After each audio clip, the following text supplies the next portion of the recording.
एक जमींदार जिसका नाम देवधर सिंह था। लोग ऐसा बोलते हैं कि एक समय में इनके पास इतना पैसा था कि गांव में जो तालाब और कुएं बनवाए गए थे वह इनकी ही पूर्वजों के पैसे से बनवाए गए। पर आज की स्थिति अलग हो गई है। देवधर सिंह के दो बच्चे थे, राघव और श्री। में से राघव बड़ा और श्रीचंद छोटा था। राघव को पढ़ने का बहुत शौक था, इसीलिए उसके बीए कर रखा था और किसी दफ्तर में नौकरी कर रहा था। लेकिन श्रीचंद, जिसको पढ़ने लिखने में कोई मतलब नहीं था, वो पूरा दिन सिर्फ और सिर्फ पहलवानी ही करता था। घर की हालत कैसी भी हो, हर सुबह उसे बादाम, पिस्ता और फल जरूर चाहिए होता था। बड़ा भाई राघव, उसे अपनी संस्कृति और कल्चर से बहुत प्रेम था। उसे फालतू की चीज़ें में कोई रुचि नहीं थी।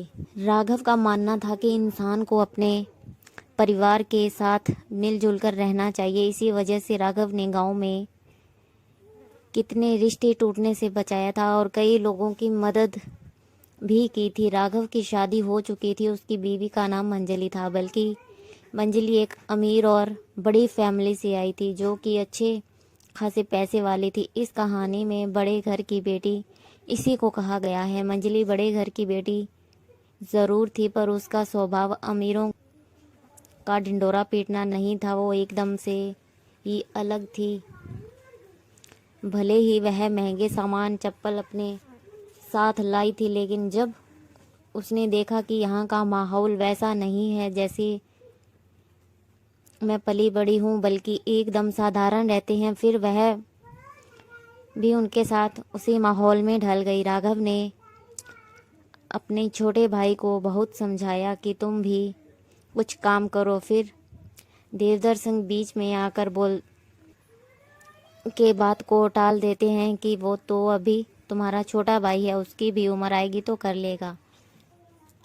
राघव को अपने काम के सिलसिले में हमेशा कहीं बाहर आना जाना रहता था। एक दिन भी वह किसी काम को लेकर बाहर गया था। तभी श्रीचंद कुछ सब्जियां घर लाया और मंजली को देकर करके बोला, भाभी मुझे भूख लगी है, यह सब्जियां बना दो। सब्जी बनाने के लिए तेल की ज़रूरत थी। मंजली तो बड़े घर की बेटी थी, उसे सामान का किफ़ायत करना नहीं आता। तभी उसने घर में रखा पाव भर तेल सारा का सारा ही अलग अलग सब्जियों बनाने में डाल दिया। फिर मंजली ने खाना लगा दिया। तभी श्रीचंद देखता है कि दाल में तड़का नहीं था।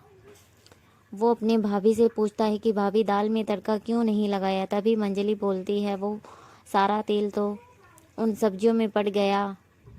उस पर श्रीचंद बोलता है कि अभी परसों ही तो लेकर आए थे।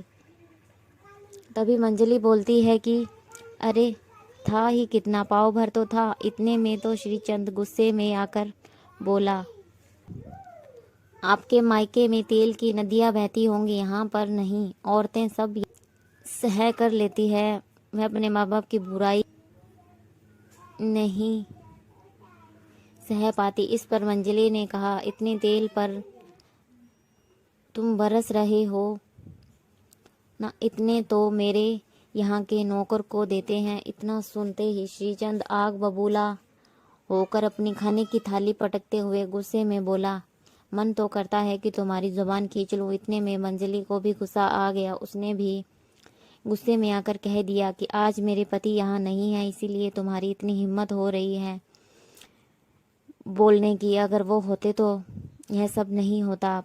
पास में एक बड़ी सी लकड़ी की चंबल रखी हुई थी।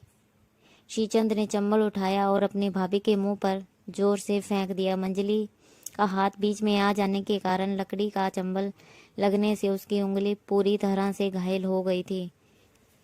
मंजली गुस्से में अपने कमरे में चली गई और उसने कसम खा ली कि जब उसका पति आएगा तभी बाहर आएगी। जब राघव आता है तो श्रीचंद कहता है कि भाभी को कह दीजिए कि अपना मुंह संभाल कर बात करें, नहीं तो सहन नहीं होगा। श्रीचंद के साथ उसके पापा देवधर सिंह ने भी श्रीचंद के बात में उसका साथ दिया। राघव अपने भाई से पूछा कि बात क्या हुई, बताओ तो सही।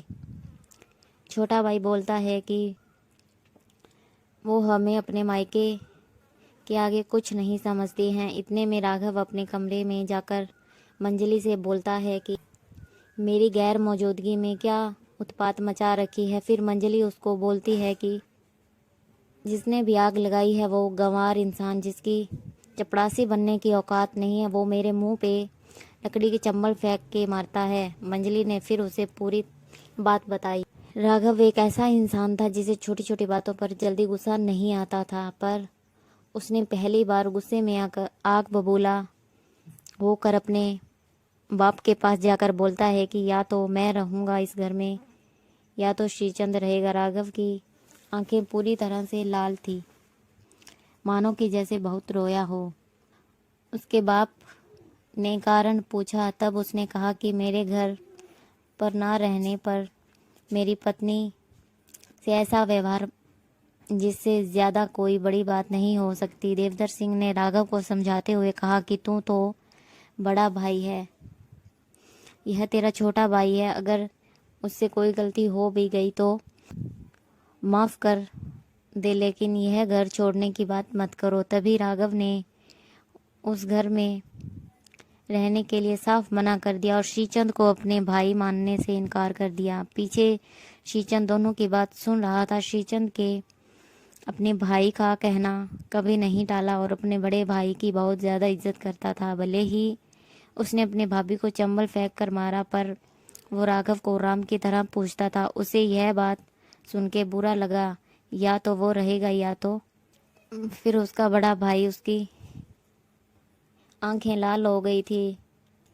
श्रीचंद को अपने करने पे बहुत पछतावा हो रहा था। फिर वह फूट फूट कर रो पड़ा और अपने रूम में जाकर सारा सामान बांध लिया। उसने आंसू पोंछे और किसी को भी अपने आंसू नहीं दिखाना चाहता था। फिर अपने भैया भाभी के रूम के पास गया और मंजली से बोलता है कि भाभी, भैया ने कहा है कि मेरा मुंह नहीं देखेगा, इसीलिए मैं यह घर छोड़कर जा रहा हूँ और कसम खाता हूँ कि कभी भी भैया को अपना मुंह नहीं दिखाऊंगा। मैंने जो भी आपके साथ गलत व्यवहार किया है मुझे प्लीज़ माफ़ कर देना। इतना कहकर वो घर से बाहर की ओर निकल गया। मंजली ने अपने देवर की शिकायत जरूर की थी, पर वह अंदर ही अंदर में पछता रही थी। उसे बिल्कुल भी अंदाज़ा नहीं था कि यह बात इतनी ज़्यादा आगे बढ़ जाएगी। उसने तुरंत ही अपने पति राघव से कहा कि श्रीचंद रो रहा है और वो ये घर छोड़कर जा रहा है। राघव ने कहा, मैं क्या करूं? तभी मंजली श्रीचंद को अंदर लाने के लिए बोलती है। फिर वह भाग करके श्रीचंद के पास जाती है और उसका हाथ पकड़ लेती है और अपनी कसम देती है कि तुम कहीं नहीं जाओगे, मेरे मन में तुम्हारे लिए अब कोई गुस्सा नहीं है। श्रीचंद बहुत ही ज़्यादा रो रहा था, उसकी पूरी आंखें लाल थी। इतने में राघव बाहर आता है और उससे अपने छोटे भाई की आंख में आंसू बर्दाश्त नहीं होते। दोनों भाई एक दूसरे के गले रख कर फूट फूट कर रोने लगते हैं। तभी देवधर सिंह बाहर आए और अपने दोनों भाई को एक दूसरे के गले लगकर फूट फूट कर रोते हुए देखता है तो उसके मुंह से यही शब्द निकल पड़े कि ऐसी ही होती हैं बड़े घर की बेटियां, बिगड़ते हुए काम को बना देती हैं। कहानी अच्छी लगी हो तो चैनल को ज़रूर सब्सक्राइब कीजिए और ज़्यादा से ज़्यादा शेयर कीजिए। कहानी सुनने के लिए बहुत बहुत धन्यवाद।